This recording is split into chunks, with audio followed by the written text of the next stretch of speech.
takes about a minute to go live, I believe. So anyway, I want to welcome you, Jenny Lester-Moffitt, to our first ever Coffee with a Farmer Resource Manager. It's awesome to have you. Number one, because you're a Farms alumni yourself. We'll talk a little bit about that. But also because you're a leader at the state level right now in agriculture and helping to lead the state through some pretty incredible times right now. So thank you for your giving us time this morning, because we know your time is precious. You just got off a call with the governor, so we'll talk about that too.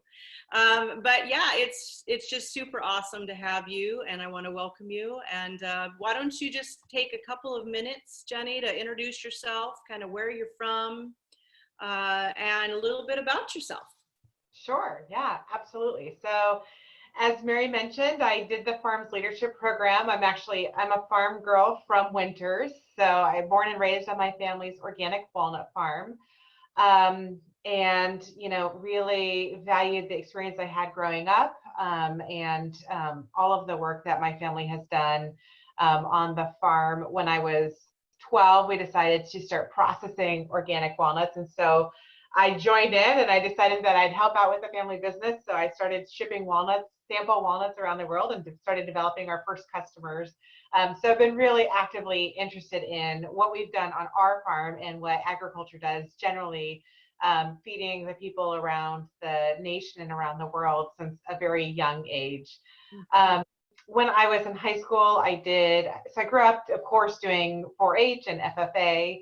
And in high school, I did the Farms Leadership Program. And it was really there in the Farms Leadership Program where I was just exposed to all of the different career opportunities, the more of a global idea of the ways in which I could be involved in agriculture, the ways in which agriculture is involved in every way, shape, or form, from seed to inputs all the way to the retail and to the consumer. So that's been my passion. I went to college. I did not go to an ag school, much to my dad's. Yes. I did not go to an ag school.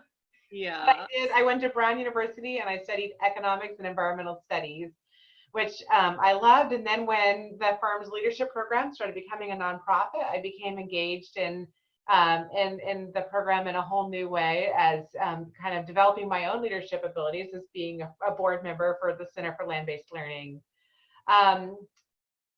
In college, I really learned to value and broaden my interest in conservation as a whole, land conservation, land management as a whole.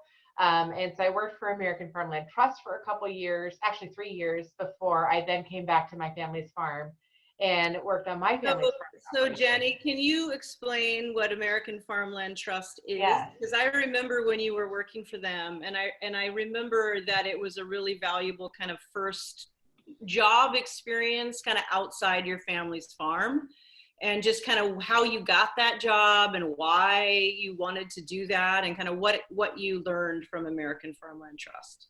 How you get a job is always an important lesson for all of us. I think, that's been one of the things that I've really learned and valued along the way. In college, I took a class called land conservation. I think it was land conservation and environmental studies or something like that, and which is where I learned about land conservation easements. And so when I did an internship, just like I think a lot of us do when we're in high school and when in college. And so I did an internship first with the Audubon Society. So I spent one summer between my junior and senior year with the Audubon Society, really working on state policy and land management and land conservation as a whole. And then after college, doing an internship between college and when I was supposed to be doing grad school, which I ended up not doing later on, but at American Farmland Trust. And it was really the people that I met along the way. Let's see. So it was John McCall, who his wife, Jeannie, was working at Audubon, but in partnership with the SLUES program a lot then. So again, it all comes back to our life's journeys that we've had along the way. So from me for high school and all of those partnerships that I developed and the work that I had done along the way, but those contacts that we make throughout our journey are contacts. Yeah. Contacts.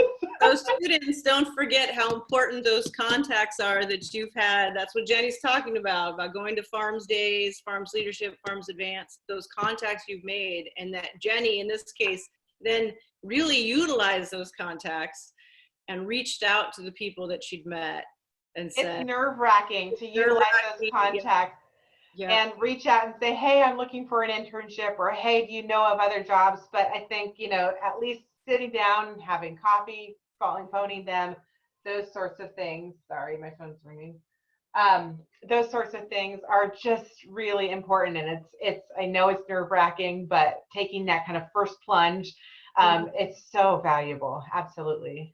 And I think I've learned this too, but, as a quote adult, in the industry, when a student, whether it's a high school student or a college student, reaches out to you, yeah, it's actually really exciting. And yes, it's nerve-wracking on the student side to be saying, hey, you remember I was at a field day and I was at your farm.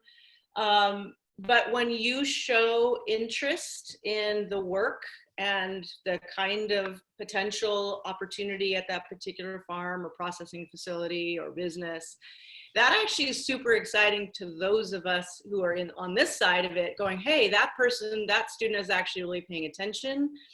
They have interest in what we do. And I've never, ever turned down an email, a call from a student interested in what I do. And how can I, find a job in XYZ, or is there an opportunity at your particular business? And I'm sure you're the same, Jenny. Oh, yeah. You've never turned anyone down, right? No, Mary, you're absolutely right. I love it when people reach out for exactly that reason. It means that I've resonated with people, that people are interested in what we do, which we need more people interested in agriculture always. And so it's just such a joy and a pleasure when people reach out to us. So I'm seeing a bunch of folks. Thanks to all of our coordinators for asking where our students are from around the state. And this is pretty awesome in the chat. We've got Alondra from Kerman. We've got Bailey from Hanford. We've got Kaylee from Visalia. We have, hi Juan, second year Cal Poly business major, originally from Soledad. Whitney from Kerman, Robert from UC Berkeley. Really? Nice. Soledad, and Ellie from Chico. That's awesome, you guys. Thanks for coming in today. It's great to see all of you virtually and to share in this conversation. If you missed the beginning part, Jenny Lester-Moffitt is an Undersecretary of Agriculture. So the next thing I'm going to ask you, Jenny, is what in the heck is an Undersecretary of Agriculture for the California Department of Food and Agriculture? What is that job? What do you do? I still grapple with the most succinct answer, but basically what I do is I work for the governor, so I am part of his administration, and I am at Food and Agriculture, and so I'm working with all of our 2,300 colleagues at the Department of Food and Agriculture on the gamut of issues that relate to agriculture, whether it is grant programs, which are really fun to do, or whether it is making sure that the food, whether it is the produce or the animal feed or the whole food supply chain, is healthy for consumers, for animals, and the like. And so we have weights and measures. So as consumer transactions are happening, we're making sure that those weighing devices actually meet it. So working on all sorts of different issues, pest issues, plant health, animal health. But really our staff is the lead on all of those issues. They are incredible experts on it. And my role is really just to work with our staff when issues kind of elevate to a level that gets a larger attention, or there just needs to be some kind of high level input that is related to it. So Right now, a lot of what I'm working on is working on the food supply chain issue related to COVID-19. So, of course, the So governor tell us a little bit about that. You said you were just on a call with the governor. I'm assuming that's also with Karen Ross, right? Absolutely, of With course. our Secretary of Agriculture, Food and Agriculture, Karen Ross. So what kinds of things were you talking to the governor about this morning? What did he want to know? What were the things that you were supplying him with? Mary, before we move on, there are some questions. Oh Yeah. Awesome. There's questions. Okay. So Alondra Ortiz, very good question. Do you work directly with Sunny Purdue? So actually, sorry about that. Did you unmute her, Letty? I did not. Okay, well, if she has a follow-up question, we can unmute her and she can ask that question herself. Sorry, I didn't mean to take that, but go ahead, Jenny. Yeah, so we definitely, CDFA and USDA are partners in so much of the work that we're doing, whether it is addressing animal health issues or plant health issues. So we do have some interaction with Sunny Purdue himself, as well as, of course, the rest of his team at USDA. So in November, I went down to Mexico City with Ted McKinney, who is his lead on trade. And we did a trade mission down to Mexico City, but we're working together hand in hand often on various issues that we have. So certainly the State Department of Agriculture, along with all of the rest of our state departments of agriculture in the country, partner with USDA on a daily basis. Absolutely. So there's Alondra. Hi, Alondra. Thanks for your question. That was a great one. And for those of you who don't know who Sunny is, he is the Secretary of Agriculture for the entire country. And like Jenny said, every single state, right, Jenny, has its own, Department of Agriculture. They may each have a little bit different name. Yes.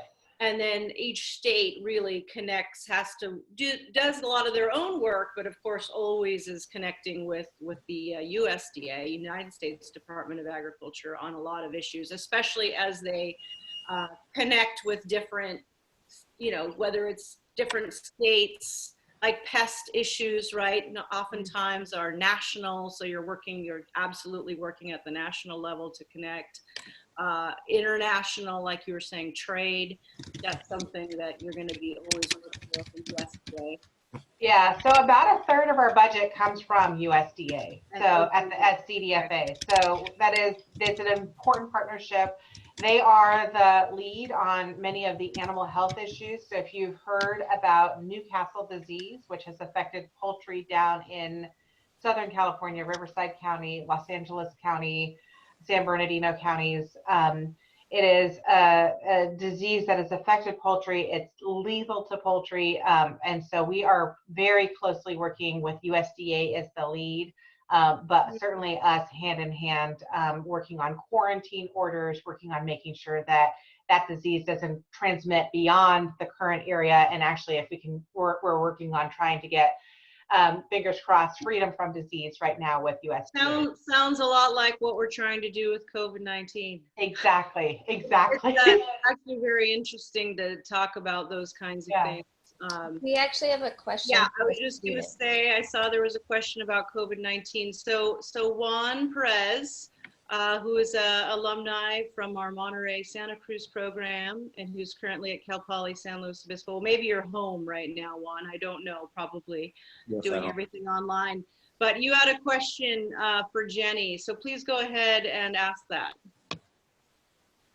So knowing that, COVID-19 is changing a lot of things that we do, we're looking at how we're working differently now, more in a virtual setting. Like, is agriculture kind of in a sense, changing itself to respond to COVID-19 right now, virtually by any chance? And then what is the government doing currently? And are we going to see any of these changes in the coming month?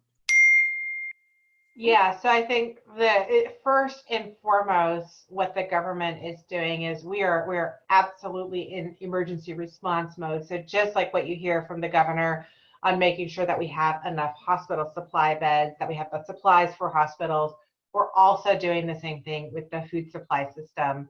we want to make sure that there is never a concern that we are that we don't have enough supply for consumers to meet the demand. And so we've been working on everything from making sure that it is clear to everyone that the stay-at-home orders are exempt essential businesses, which agriculture is one of that, and that includes the whole supply chain on agriculture. So making sure that producers are able to continue to plant, harvest, get the supplies that they need for the supply chain. So that is a big one that we've been working on.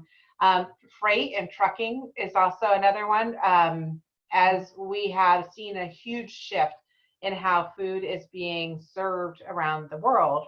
We're seeing that shift from food service. So whether it is, certainly right now, if you're a student at Cal Poly, normally food would be going to the dining halls. Those dining halls are shut down. And so the food is now going and being shipped and rerouted to retail. And that is a huge overhaul in the food supply chain as a whole. Things need to be packaged differently. Contracts with the producers and with the retailers need to be negotiated. We're not working necessarily on that.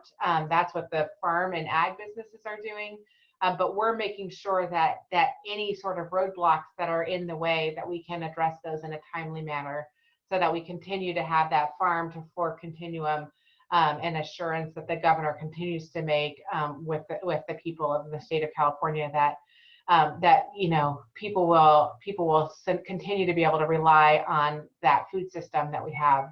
Another thing that we're working on is we've seen skyrocketed rates of unemployment and a huge demand for food bank food. And so partnering with the ag industry on produce and food that is available to donate, that is a huge thing that we've been working on facilitating as well, making sure that the hungry don't go hungry.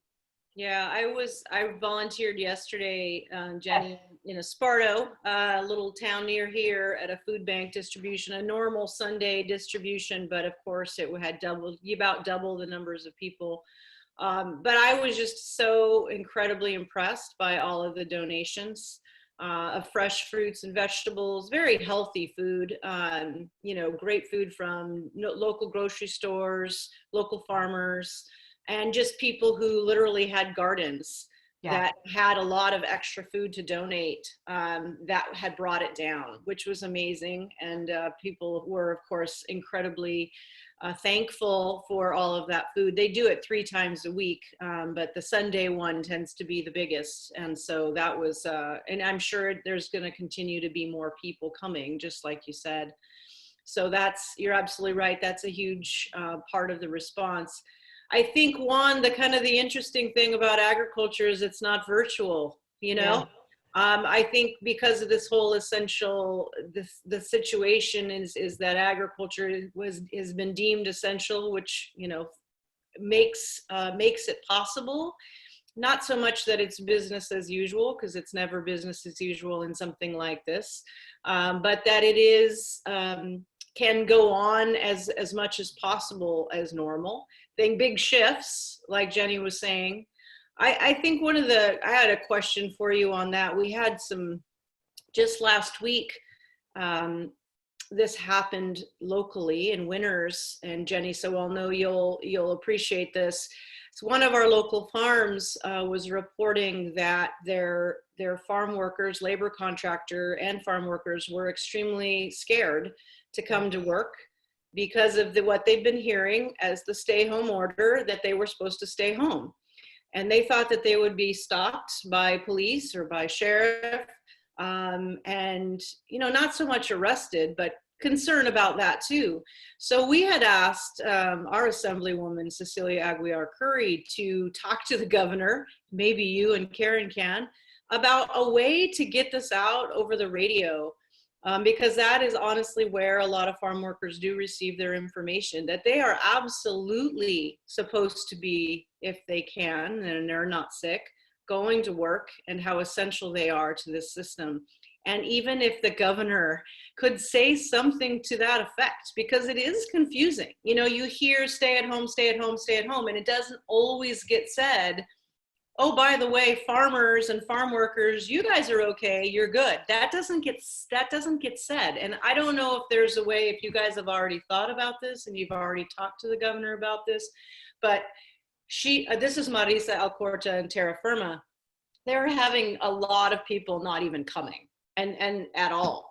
And so, and when people, this is a time when, of course, when people absolutely need to be working. So I just was wondering if the farm worker piece, the labor piece is an area that you guys are talking about. I'm assuming it is. And the concern also for ensuring that they are safe and that they are not getting sick.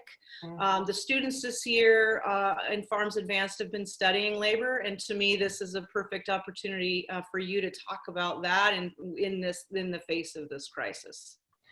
Absolutely. And so the calls that we have, so we have calls every morning with our whole interagency state team.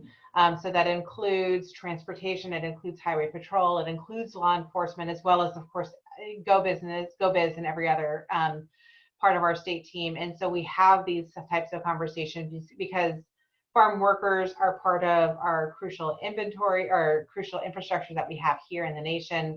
They, are part of the workforce that we said, yes, please do go ahead and work. There are others as well, and whether it is construction, whether it is retail, there's many other industries as well. And so having those conversations about how do we make sure that those who are nervous about coming to work feel that they are, able to continue to come to work. They're not going to be stopped by law enforcement or otherwise. But then B, that when they are at work, that they feel that they have the protocols, the training in place, so that they are all staying safe. Whether that is, of course, reminding everyone and training people on washing hands, wiping down equipment, those sorts of things, to make sure that the workplace stays safe for the people who are still there. One thing, Juan, I did want to add on to the digital piece is we at CDFA have really taken this emergency in the fact that a lot of us, about 50% of our workforce, are working remotely now, as well as a great opportunity to look long-term at how can we shift some of the things that we're doing more to a digital interface as well. So you'll see a lot more of our public meetings that normally had been in person. You'll see a lot more of those also being able to be streamed online, which I think is really important to reach people from remote communities that aren't able to come to our meetings. Also, of course, socially disadvantaged farmers and ranchers that would normally have the resources or the ability to take a whole day to come to one of our meetings. So we're doing some of those already. We're also looking at how can we take great information that we have through whether it is blockchain for food safety or otherwise, how do we tap into some of the technology that's out there to really leverage the work that we're doing in a whole new way. So we are looking at that at CDFA. Yeah. Which is well. great, because I know that a lot of our students, whether they high school or college level, are very interested in technology, very interested in where jobs will be in agriculture on this side of things. And so it's exciting to hear, and what I hear constantly is from employers in ag, and is that this need for the next generation of students to have those levels of experience so that they can come into their companies and really make a difference. Because us older folks, it's not going to be us that is going to be leading those kinds of things. It has to be people who've literally grown up with computers and with internet and all of that, and that want to do this as part of their future, and they can absolutely be doing it in agriculture. Yes. A couple of things, a couple of questions, Jenny, and Alondra asked this question as well, which is kind of goes back to the COVID. Is there any way to test farm workers for coronavirus or for COVID-19 to set everyone at ease? So I thought that was a good follow-up, and I've been hearing about this question as well on the news. Do you know if there's any plans at all, setting aside a certain number of tests or anything like that to ensure that? I'm not aware of any plans for specific industry sectors, whether it is farm workers or whether it is hospital workers. But I do know we've been very vigilant in the past few weeks on increasing the availability of testing supplies, and then also testing places. So you'll see more so in your communities that there are drive-through testing locations that everyone, regardless of your career, your background, can get tested. So there is an absolute increase in number of testing, which is really important to find out sooner than later what's happening in different communities, whether it is a farm worker community, whether it is different neighborhoods as well. Yeah, absolutely. And I know we've got a couple more here, so I want folks to be able to ask their questions. So let's see. Kaylee Ann Faria. I don't know if I'm saying your name correctly. So why don't you, I think you're unmuted now, Kaylee Ann, why don't you go ahead and ask your question? Hi, so I am an ag/poli-sci major at the University of Arizona, and woohoo, go Cats! I am super interested in public policy, especially in the ag sector. So within CDFA, how do you interact with public policy? What are your experiences, and what advice would you have for someone looking into the ag public policy field? Yeah, absolutely. So, I mean, certainly as state employees, that is as employees who are working with the industry, but really are working with industry on setting up regulations, setting up programs, all of the work we do, and we remind our employees, and they're well aware of it, but everyone at CDFA, whatever you're working in, whether you're working in a lab, whether you're working out in the field, is working on policy on a daily basis.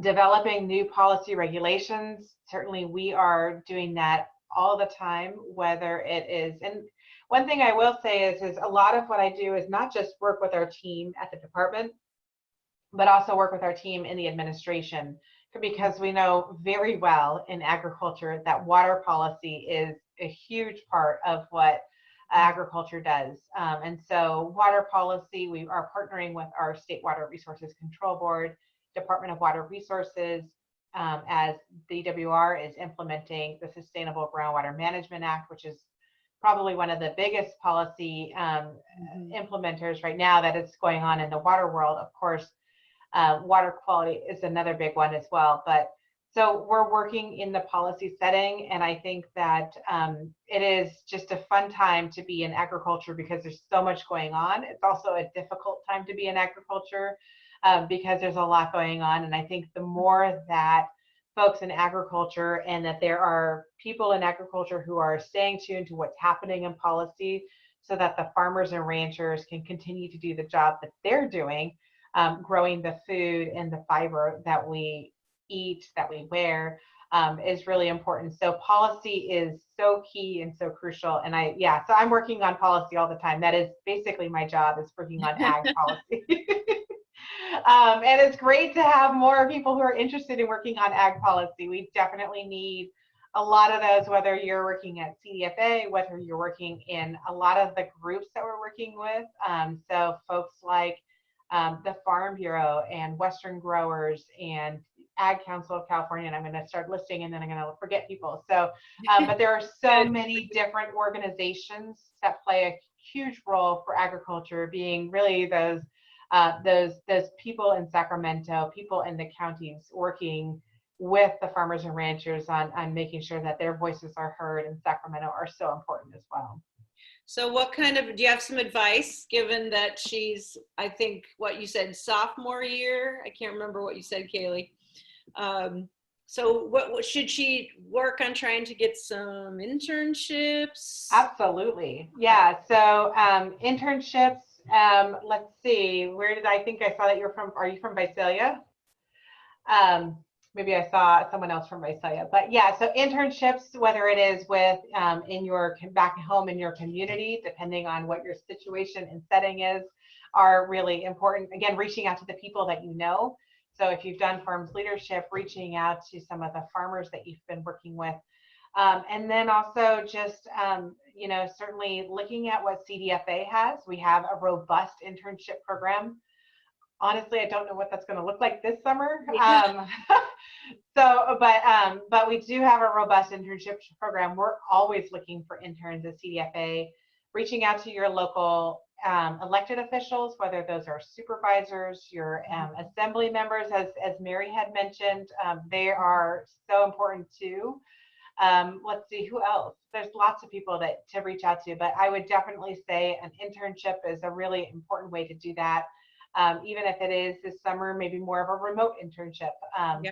But then also, I think looking at classes, talking with professors as well, and hearing from them on ways in which that they have expanded on their journey as well. Mm-hmm. Yeah, that's great. Thank you, Jenny. Okay, let's see. We have Bailey Diaz from Hanford. Looks like you have a question. And go ahead, you've been unmuted.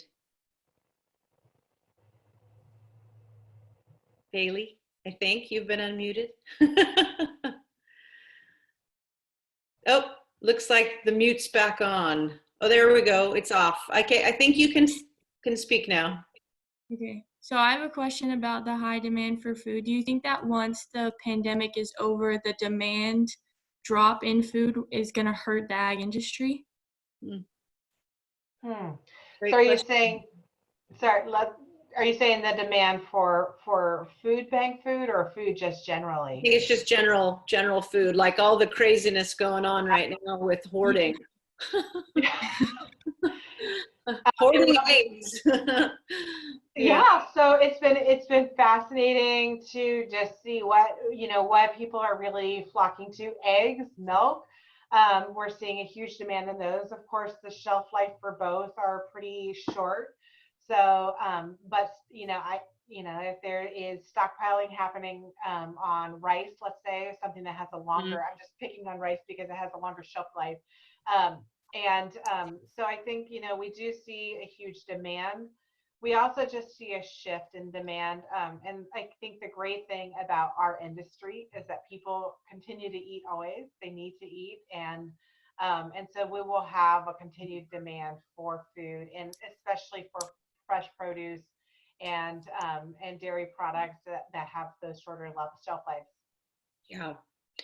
Yeah, I think it's been very interesting to see all of a sudden how people are so all of a sudden want all of these. I don't know, I can't quite tell if it's because they're freaked out because they have to stay at home and they feel like they're not going to be able to get out, or if they're cooking more at home now and not going out. I think it's an interesting combination of things, but it's also quite clear that our food system and our supply chain is just amazing. And this is the kinds of things that makes you realize how amazing it is, because this is not the case in most other countries around the world. And it's something that we can be really proud of, and all of you at CDFA have a huge role in that. And we thank you, Jenny, of course, along with all of our producers. We've hit the half an hour time frame. There was another question. I don't know if that person left. It was just a continuation. It was continuation. Okay. But I don't want to keep you any longer, Jenny, because I know how precious your time is. Maybe, later in April, we can get you back on and see how things are going. We have an amazing lineup of speakers for the whole month. Maybe you'd like to join on some of those. More than welcome to do that. A bunch of my ag leadership classmates, as well as farm program, folks who've been a part of our farms programs around the state for many years.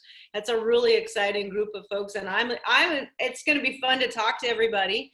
And so for all of you students who are still on, we hope you join daily. If you are in contact with any of your other Farms Advanced or Farms alumni, let them know about this and tell them about it and give them the link. If they're a Farms Leadership alumni, let them know about this. We absolutely want everybody to be a part of it.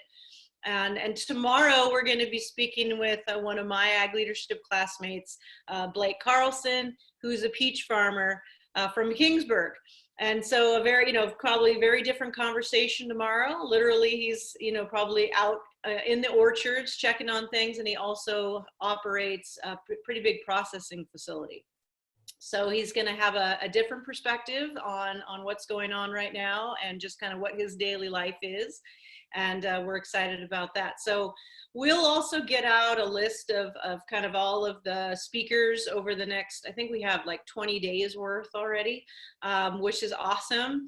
And again, Jenny, just can't thank you enough for leading us out today. And and if you want to send that link to the potential internships when it comes open, please do, and we will get that out to all of our students out there that could be applying for it. So any last words from you before we say goodbye? Well, I just want to thank you guys all for hopping on this morning and for your interest in agriculture. It is so rewarding to work in agriculture always. And I think, we have just such an important job, and the fact that you guys are all interested in working in agriculture, I'm just excited about the next generation and all of your questions that you had.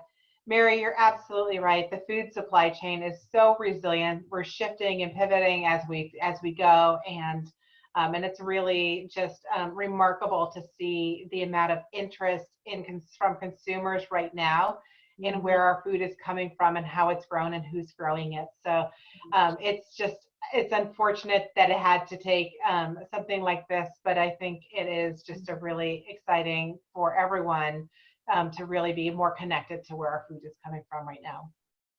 Awesome. Thank you. Thank you, Jenny. Thanks for, again, inauguration of Coffee with a Farmer Resource Manager. You're both. Since you're from a family farm and also a resource manager. So that's an awesome combination. Thanks again, everyone. And we will talk to you again tomorrow. Have a great day. Thank you. Thank you. Bye. Thanks, Bye. everyone. Thanks, students. Bye.